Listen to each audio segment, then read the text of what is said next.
monsoon. Nature's raw power on full display. Walls of dust, wicked winds, sheets of rain, and the deluge of water left behind. Always expect the unexpected, because this is Arizona's monsoon. Hello and welcome to the Fox 10 Weather Experts Monsoon Special. Alongside Ty Brennan and meteorologist Crystal Ortiz, I'm Corey McCloskey. In the next half hour, you'll learn about the elements that make up the monsoon, from the wind, the rain, the lightning, and of course the dust. Plus, I'll look into my crystal ball and give you a look at what this monsoon season might bring. And I'll have some tips on how to make sure your pool and your car are ready for the severe weather. But first, what exactly is the monsoon? You know, by definition, the monsoon isn't just one storm, but instead a seasonal change of winds. And that change creates a weather pattern drawing summer thunderstorms into the southwest. And the monsoon season begins June 15th and lasts through September 30th. But here in Arizona, we usually kind of get cooking a little closer to early July. But it all depends on when that weather pattern sets up. That's right, Corey. During summertime, our scorching heat is actually the kickstarter for our monsoon pattern.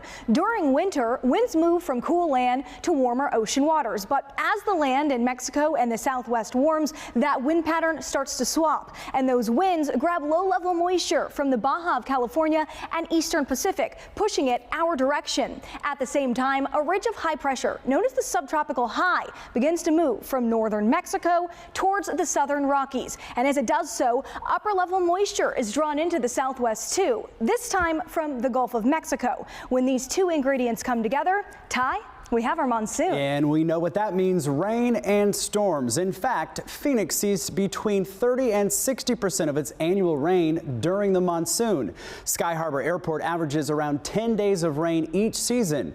Flagstaff and the high country, where elevation helps trigger those storms, averages between 30 and 50 days. It's most common for those storms to develop in the afternoon and early evening when our temperatures are hottest.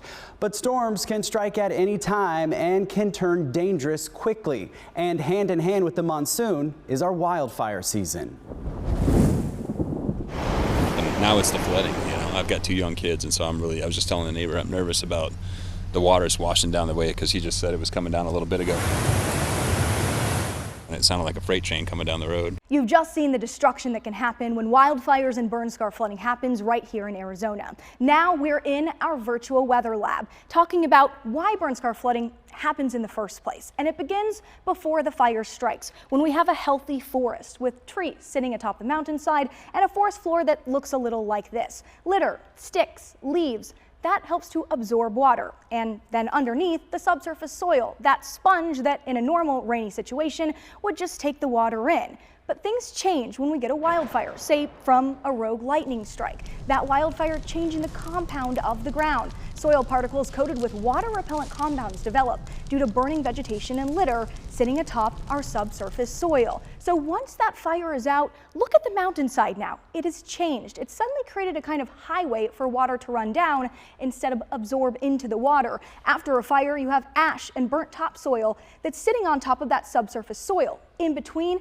is your water repellent soil, a barrier, hydrophobic, no longer allowing water to go into the ground. So just one thunderstorm, heavy enough, can bring flooding down to the communities that lay below. During that heavy rain, the top layer becomes saturated, and that ash layer that was sitting atop starts to slide downhill. That's the debris flow that we see so often down into neighborhoods below the mountain. And in Flagstaff, they are no stranger to this problem.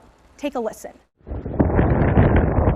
Just 1 year ago, 2 wildfires and devastating burn scar flooding. We heard a roar and came outside, and the water, a wall of water, literally came down the side of the property. But last year wasn't the first time Flagstaff faced this battle. Nearly 13 years ago, the Schultz fire torched the mountains, bringing flooding to Cindy Wilson's community. Railroad ties, people's swimming pools, people's patio furniture. It was hard to imagine. We tried to stop the water. We ran a row of bags straight, and it didn't work. They quickly learned sandbags placed at an angle offered the best protection, but couldn't stop the problem entirely.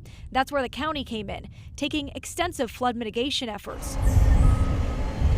Now, the county is stepping back in to revitalize and expand those measures with $30 million in projects. Their goals include expanding existing channels like this one so they can direct larger flows of water, and lining the channels with a special type of concrete after debris tore up the old channel walls just last year. While work done in the channels is important to keeping the neighborhood safe from the water flow, what might be even more important is the work that's done uphill right here in the forest. Measures taken here help to mitigate the debris and the sediment and things like you see right now, trenches being built to hold more water and guide it the right direction. The rocks will line this trench so that it doesn't erode away as the volume of water increases and the velocity increases. While the county is updating post-Schultz mitigation in some areas, other parts of Flagstaff need first-time mitigation from the ground up. We will not be able to mitigate in all the corridors, all the flood corridors.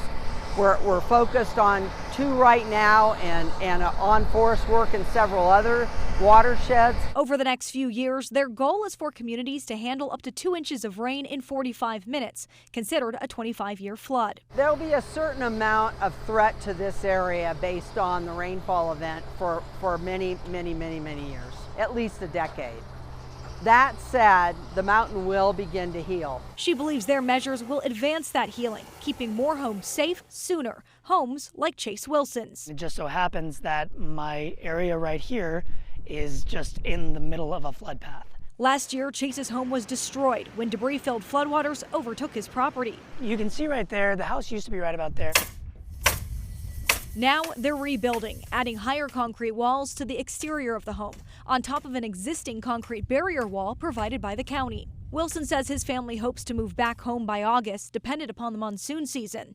In his neighborhood, county efforts will include channel expansion, uphill forest work, and adding a large underground storm drain. This will actually, I believe, quadruple the amount of water that this channel can handle now. Still, Chase knows the threat won't entirely disappear. Being afraid doesn't do a whole lot for me. What I can really put my energy into is doing as much as I can, being as prepared as possible, making sure that my community and neighborhood's taken care of as best we can. Now that we understand the monsoon, it's time to look at what we can expect this summer. Our prediction after the break.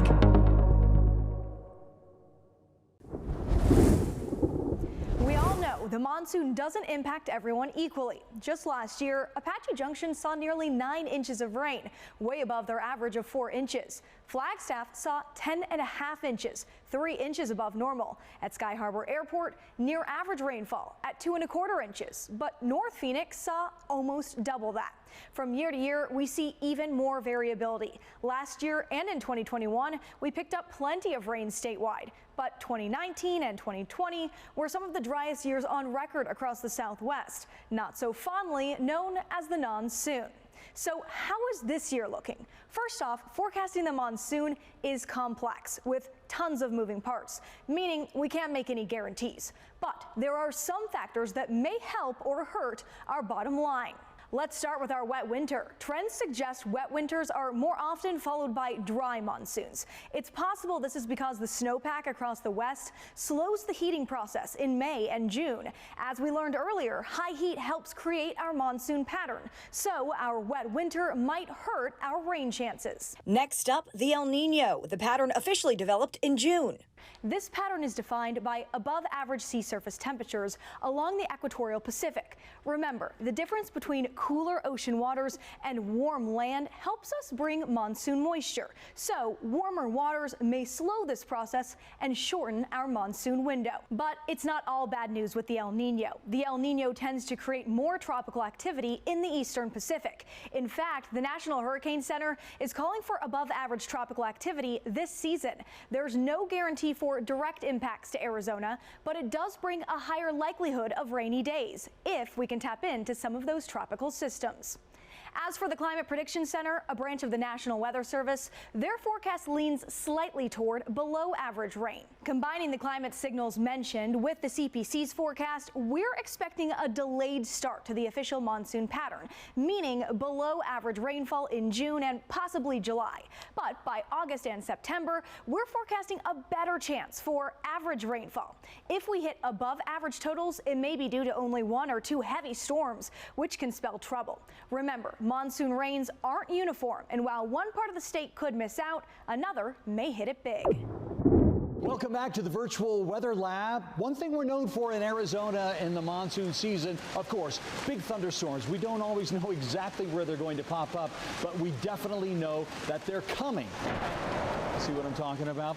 Well, at this time of the year, the lightning is very, very vigorous. Usually, we're picking up about 500,000 lightning strikes across the state during the monsoon. Last year, we got about 30,000 extra strikes, and here in the valley, we picked up about 10,000 of those extra strikes. And in addition to the lightning, it's the wind, and of course, it can be very, very strong near these thunderstorms. You know, take out your tree if it's not pruned very well. Now, what is a severe thunderstorm? Well, the National Weather Service determines that if the winds are at 58 miles an hour or more, that is in the severe range. And if the hail is an inch or larger, that's considered to be a severe storm as well. Now, what's the difference between the watch and the warning? Well, here's the difference. If a severe thunderstorm watch is issued, this means conditions are right. The ingredients are in place for severe weather, so keep an eye on the skies. If a severe thunderstorm warning is issued, this means a storm is passing by or is about to do so. Damaging winds, large hail, both are likely, so take cover indoors as soon as you can. Straight and narrow. It's the aim for any golfer. But the drive through McCormick Ranch Golf Club back in 2021 was anything but. There was quite a mess to clean up. The course bearing the brunt of a powerful microburst. More than 200 trees uprooted by 90-mile-an-hour winds. Trees down in the middle of the parkway. As a matter of fact, I couldn't even get in through the streets. I ended up having to go around the back. Since then, course superintendent Eric Case says they've learned a lot about tree maintenance. I think a lot of times we are overwatering trees out here too frequently. The trees would do much better under deep and infrequent watering situation. Pruning and trimming large branches from your trees is also important. You don't want dense canopies on your tree. That increases wind resistance and are more susceptible to blowing over. And you want to keep your tree healthy by feeding it what it needs. Iron's pretty critical out here. Our soils are oftentimes deficient in iron. Nitrogen is also pretty critical. Calcium and potassium. Gypsum is a great product. I'd say a balanced fertilizer that you can buy at your local nursery. But if there was one good thing to come out of that 2021 storm, the course got a little greener. Every time you lose a tree, your grass gets a little better, so our turf has definitely improved. Now that your trees are ready for the monsoon, what about your car and your pool? I'll have some tips on that next.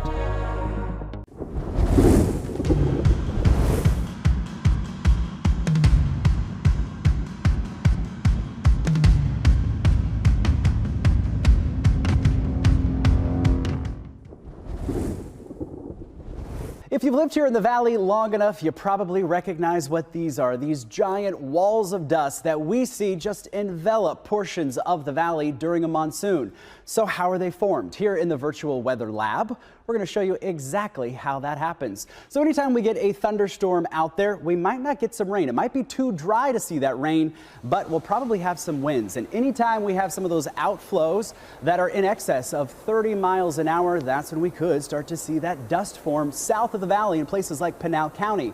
In some cases, those walls of dust can be anywhere from 20 to 60 miles wide, and even in some cases as high as 5,000 feet. So if you're on the roadways, it can be downright dangerous because that visibility can go right to zero in just a matter of seconds. So they're your best bet. Pull off a road or highway if possible, turn off your vehicle headlights, set the emergency brake, and take your foot off the brake. Stay in your vehicle with your seatbelts buckled and wait for the storm to pass. But if you can't pull over, leave your lights on, drive slowly, and use your road lines as guides.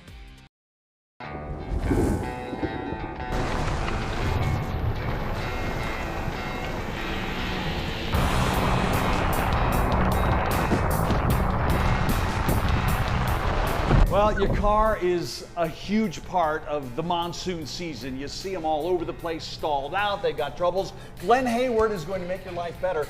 Good Works Auto Repair Glenn, you've been in the car business for more 50 than years. 50 years. I started when I was 17 years old. Well, this is great. Well, you're the man we want to talk to for sure. And you're standing right by probably the easiest, but maybe the most important part of the prep for monsoon. Absolutely. Tell So me about these wiper blades here are an essential part of driving through rain, obviously.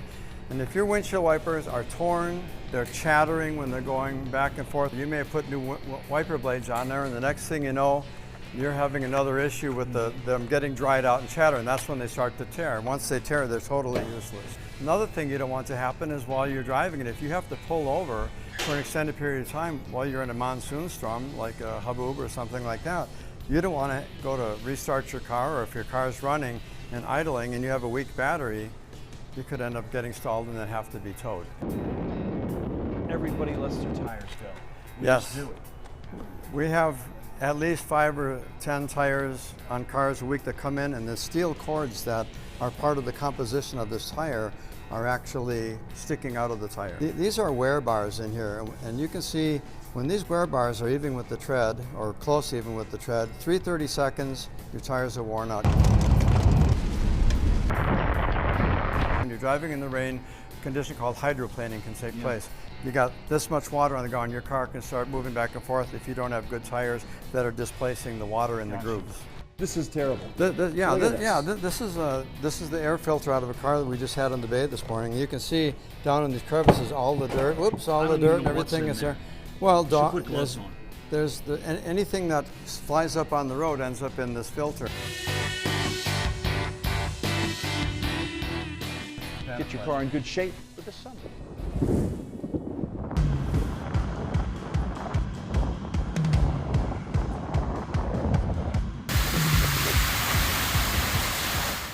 Hey, you guys.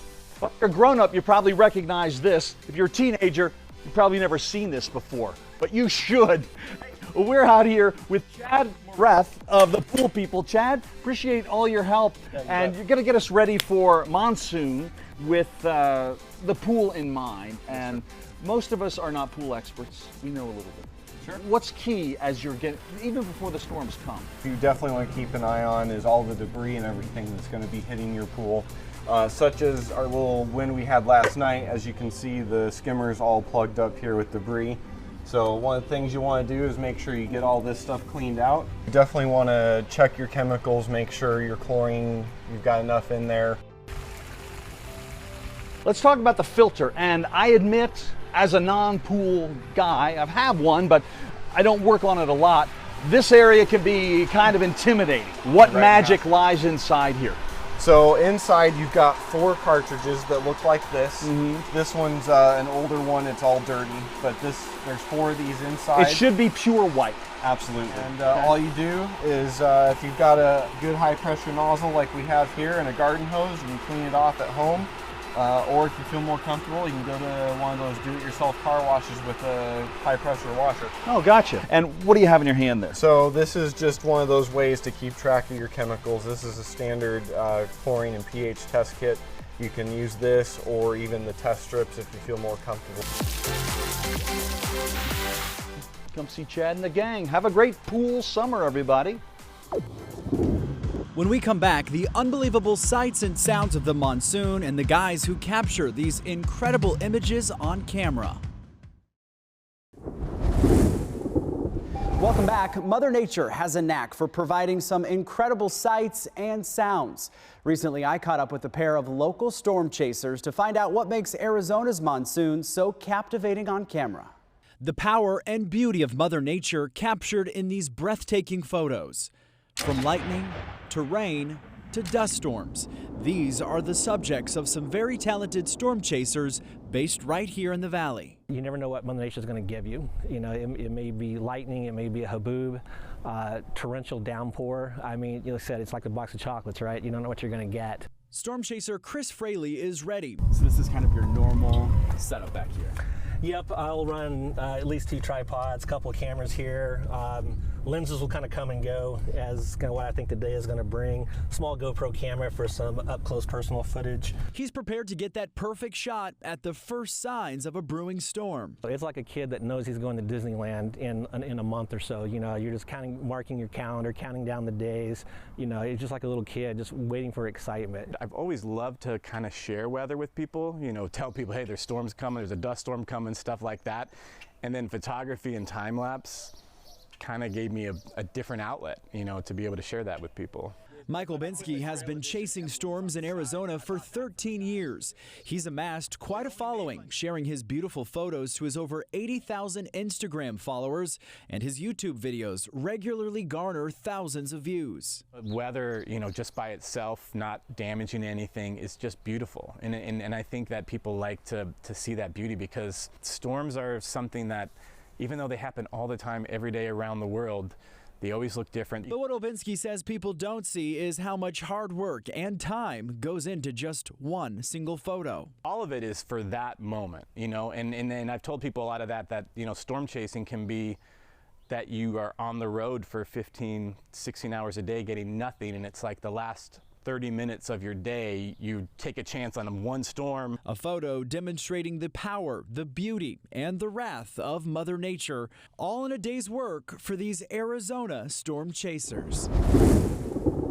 Well, that'll do it for us on this Fox 10 Weather Experts Monsoon Special. Don't forget to download the Fox 10 Weather app by scanning the QR code on your screen. You'll be able to track the monsoon and send us all of your great photos and videos. We have plenty of helpful information that you can use during summer storms. Just visit fox10phoenix.com/monsoon. And remember to stick with the Fox 10 Weather Experts for all your monsoon 2023 coverage. Have a great night and stay safe.